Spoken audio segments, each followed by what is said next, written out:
আমরা মায়াপুরে এসেছি ভ্রমণে। লঞ্চ ঘাট এখানে গঙ্গায় লঞ্চ ঘাটে আমরা এসেছি। আমার ছোট মেয়ে, এই যে বড় মেয়ে আর ছেলে, আমার স্ত্রী, শালার ছেলে। এটা আমরা সব এনজয় করতে এসেছি, এখানে আনন্দ ফুর্তি করতে এসেছি। দেখো আমরা গঙ্গার ঘাটে আছি, লঞ্চ ঘাট। এখানে লঞ্চ দেখা যাচ্ছে সবার। দেখো এখানে মায়াপুর, এখানে নবদ্বীপে এসেছি স্নান করতে। প্রথম মায়াপুরে গেছিলাম, মায়াপুর থেকে আমরা এসেছি গঙ্গার ঘাটে স্নান করতে।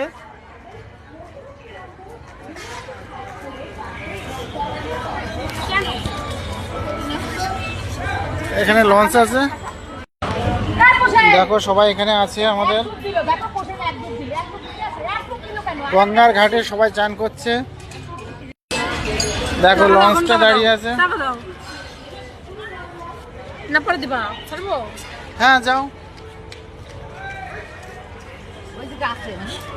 সব ভিজে গায়ে